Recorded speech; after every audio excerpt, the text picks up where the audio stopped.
करनी है, जिसकी खपत, जिसकी मांग यूएई के अंदर, तमाम गल्फ के अंदर, तमाम बल्कि डॉक्टर शहरियार जैसे लोग तो वर्ल्ड कार्डियक एसोसिएशन के प्रेसिडेंट रहे हैं। सिर्फ एक नहीं सर, यहाँ नहीं है बेशक उनका मुझे पता है, इसलिए मैंने नाम ले दिया। बिल्कुल बेशक सर, मगर सर यहाँ पे एक मैं आपको बात बताऊँ, बड़ी खरी बात है सर। बात यह है कि जब यहाँ पे एक सियासतदान नया अमीर वजीर बन के आता है, उसके लिए सच्ची शोहरत कमाने का सबसे आसान जरिया यह है कि वो डॉक्टरों पे या टीचरों के ऊपर छापा मार के अपनी अना का झंडा साबित कर दे।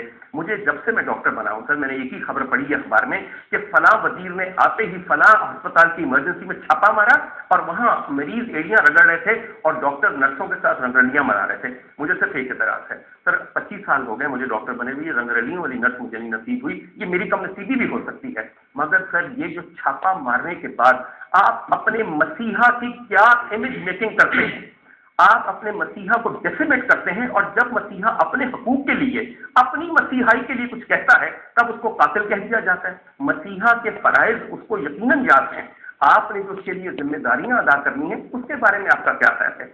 डॉक्टरों को हमेशा मिलाइन किया गया sir, this has been a 65 year effort कि हम इन लोगों को तबाह करें और एज अ प्रोफेशन इनको जलील तरीन साबित करें। दुनिया जहान में आज ये आलम है सर कि मैं आज अपनी बेगम के लिए एक लॉन का सूट खरीदने गया था, तो इस गरीब मुल्क में 4,500 रुपए का लॉन का सूट है, आम पाकिस्तानी कंपनी का बना हुआ। हमारी फीस देते हुए डॉक्टर को मरीज कहते हैं डॉक्टर जुर्माना कितना, ये एक माइंड सेट बताता है जो कि हमारे अखबारों और बुरा मानिए मीडिया ने और हमारी हुकूमतों ने और हमारे सियासतदानों ने ये बताया, जिन पे छापे मारे जाएं वो चोर होते हैं। आज तक जो कैप्शन पढ़े जा रहे हैं वो ये है कि मसीहा जो कातिल बन गए। हजूर वाला यहाँ तो रहबर हमेशा से रहदन है, खजान की खाइन है, मुंसिफों के ऊपर बहुत बड़ा सवालिया निशान पिछले एक हफ्ते से लगाया जा रहा है और आइंदा 3 महीने में ऐसा लगेगा कि कभी धुल नहीं सकेगा। अर्ज ये करनी है कि एक कंसर्टेड एफर्ट के बाद अब जब डॉक्टरों की बहसियत एक प्रोफेशन गैरत जाग गई है, तो उस गैरत को बजाय ये कि महसूस किया जाए अना की जंग में तब्दील कर लिया गया। क्या हुकूमतें ऐसे चलती हैं या सियासतदान इस कदर बेलचक होते हैं कि वो अपनी अना की जंग बना दें? और सर जहां तक ब्यूरोक्रेट का ताल्लुक है, मुझे ये कहने में कतई कोई हर्ज नहीं है, bureaucrat have an inherent jealousy of doctor. Sir जिस कदर हमारा ब्यूरोक्रेट डॉक्टर से जलता है मैं आपको बयान नहीं कर सकता। मेरे साथी पता नहीं मुझे हाँ कहें या ना कहें, मगर दिल पे हाथ रख के कहें कि मैं गलत कह रहा हूँ। और सर मैं पूछ देता हूँ प्रोफेसर, बात यह है कि YDA की ऐसी कोई डिमांड नहीं है, बल्कि मैं एक अपने नाज़रीन को एक बात बता दूं कि यहाँ पे एक यंग डॉक्टर जो आता है एंट्री लेवल पे 22,000 से अगर ले रहा है वो तनख्वाह, और ये पुलिस का जो लोएस्ट तनख्वाह है, लोएस्ट कांस्टेबल वगैरह की जो तनख्वाह है उससे भी कम है।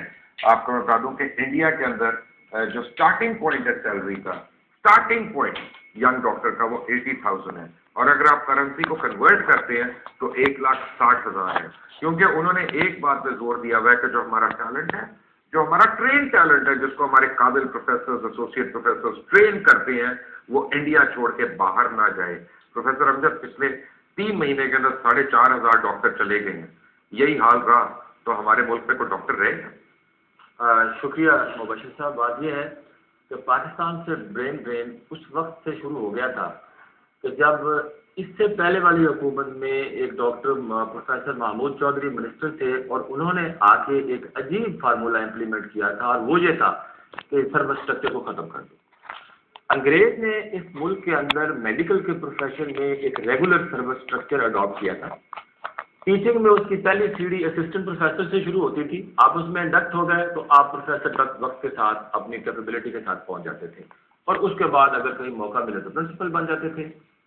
बाद में पेंशनेबल जॉब था, सारे बेनिफिट्स। उस शख्सियत ने परवेज मुशर्रफ के जालिमाना दौर में बगैर किसी से मशवरा किए इस सारे सर्विस स्ट्रक्चर को एक जुम्बश कलम से ख़त्म कर दिया। हमने उस वक्त उसको कहा कि ये तुम क्या करते हो? सारी दुनिया में अडॉप्ट होता है, सारी दुनिया के अंदर कॉन्ट्रैक्ट चलता है, यहाँ भी चलेगा। हमने कहा जी क्या बाकी दुनिया में जो अखलाकी कानूनी ज़ाब्ते हैं वो भी तुम यहाँ ले आओगे? वो मैं कर लूँगा।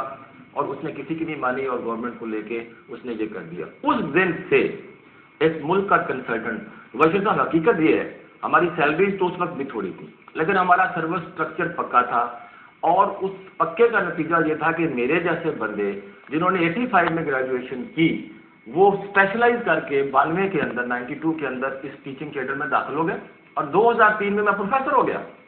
اور الحمدللہ میری عزت، میرا اسٹیٹس، سارا فیملی سب کچھ ہوا. اس شخصیت نے سروس اسٹرکچر ختم کیا. اس دن کے بعد ڈاکٹر ہو گیا کچا. 6 مہینے کے کنٹریکٹ جب لوگوں کو ملنے شروع ہوئے تو لوگوں نے کہا نہیں کہ اس کا تو پتہ کوئی نہیں کہ اگلے 6 مہینے کے ہو نہ ہو. اس دن سے برین ڈرین شروع ہوا. ہمیں بہت امیدیں تھیں کہ یہ ظلم کا دور جب ختم ہوگا اور انشاءاللہ ڈیموکریسی کا سورج جب طلوع ہوگا. ہم بھگتے ہیں اس ڈیموکریسی کو، اور یہ ڈیموکریسی اور یہ بیوروکریسی یہ مل کے آپ کے اوپر مزید پرچے کاٹنے کو تیار ہیں، آپ کے اوپر لاٹیاں برسانے کو تیار ہیں. آپ کی جو کم سن اور معصوم بچیاں ہیں جو ہاسٹلس کے اندر ہیں ان کو ٹھوڈے مار مار کے 2 گھنٹے کے اندر خالی کرنے کے لیے تیار ہیں. بریک سے جب آئیں گے تو آپ کو میں ان کے یعنی اور بتاؤں گا کہ یہ کیا کیا کر رہے ہیں. بٹالو کا ڈاکٹر بریک. اور آپ کو میں بتاؤں کہ ہم بچپن میں ایک محاورہ پڑھا کرتے تھے یا ہمیں بڑے ہمارے جو ہے تانا دے کے سنایا کرتے تھے. خاص طور پہ مجھے یاد ہے اور وہ فیوریٹ وہ ایک قسم کی مثال ہوتی تھی جب مجھے انہوں نے ٹیم کرنا ہوتا تو وہ کہتی تھی کہ پڑھو گے لکھو گے بنو گے نواب، کھیلو گے کودو گے ہوگے خراب. اگر آج سی ایم ہاؤس کی وہ فوٹیج دیکھ رہی ہوں گی میری والدہ تو ان کو پتہ چلے گا کہ کھیل میں تو ہارنے پہ بھی پیسے مل جاتے ہیں، اور پڑھنے لکھنے والے جو عزت دار گھرانوں سے دور دراز کے علاقوں سے آئی ہوئی ہماری بچیاں ہیں ان کو ہم آدھی رات کو راتوں کو لاٹیاں مار مار کے 1 گھنٹے کا نوٹس دے کے باہر نکال دیتے ہیں اور کہتے ہیں جاؤ جہاں سے آئی ہو چلی جاؤ، ہماری ذمہ داری نہیں ہے تمہارے اوپر.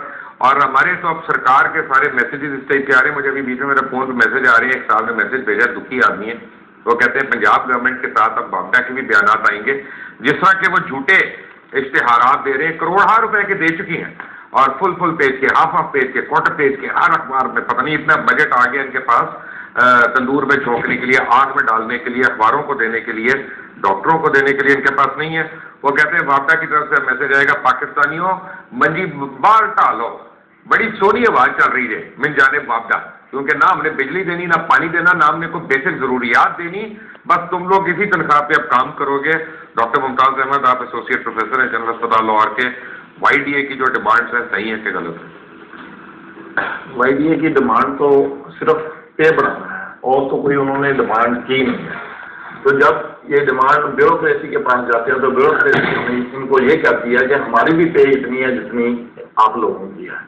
لیکن اگر آپ دیکھیں ایک بیوروکریٹ اگر اس کی تنخواہ 22 یا 25 ہزار ہے تو اس کو 2 لاکھ روپے کے پریولیج ہے، جبکہ ہمارا جو ڈاکٹر ہے اسے نہ تو کنوینس دی جاتی ہے نہ اکاموڈیشن دی جاتی ہے.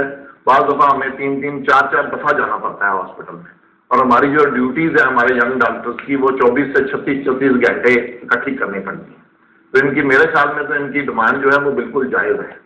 اور ڈاکٹر عمر آنند پتہ کیا کہ 2 سال پہلے جب پولیس کی تنخواہ بڑھائی گئی تھی تو اوور آل آئی جی سے لے کے نیچے کانسٹیبل تک، صرف پنجاب کی بات کر رہا ہوں، تو تقریباً 9 ارب کا 9.5 ارب کا فرق پڑا تھا، جو ابھی تک 18 ارب پہ پہنچ گیا 2 سال کے اوپر ملٹیپلائی ہو کے. ڈاکٹرز میں پورے پروونس میں ٹاپ ٹو باٹم اور ہر لیول پہ اگر اس طرح سے بڑھا دیا جائے جو ڈیمانڈز ہیں، ابھی میں یہ نہیں کہہ رہا کہ ڈیمانڈ صحیح ہے یا غلط ہے، میں کہہ رہا ہوں جو ڈیمانڈز ہیں تب بھی صرف 7 ارب کا فرق پڑتا ہے. سر میں تھوڑی سی ڈیمانڈ کے بارے میں تھوڑی سی اور بات کہنا چاہتا ہوں. پہلی بات تو یہ ہے کہ ڈیمانڈ ایک ڈاکٹر کی ذرا نیچر دیکھیں، اس کو کمپیریزن دیکھیں کہ بیوروکریٹ کے ساتھ یا کسی بھی اور پیشے کے ساتھ کی جا سکتی ہے. سر ہمارا ایک پوسٹ گریجویٹ ریزیڈنٹ ایک میڈیکل آفیسر صبح 7:45 بجے کام پہ آتا ہے، 2 بجے تک ہسپتال کا کام، اس کے بعد اس کی اس دن آن کال ہوتی ہے، پوری رات اگلے دن صبح 8 بجے تک وہ آن کال ہے، 8 بجے دوبارہ اگلا ورکنگ ڈے شروع ہو جاتا ہے، یعنی کہ پھر 2 بجے تک.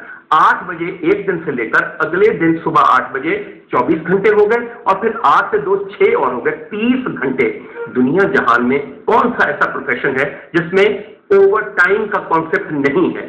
ہم ساری چیزیں ویسٹ کی اڈاپٹ کرنا چاہتے ہیں، وہ معیار ہوں، وہ اسٹینڈرڈ ہوں، وہ علاج ہو. کیا یہ سب لوگ جانتے ہیں؟ تو ویسٹ میں تو پروفیسر کے اوپر 302 کے پرچے نہیں ہوتے، مگر سر ویسٹ میں ہر ڈاکٹر کا جب اس کو ایک کانٹریکٹ دیا جاتا تو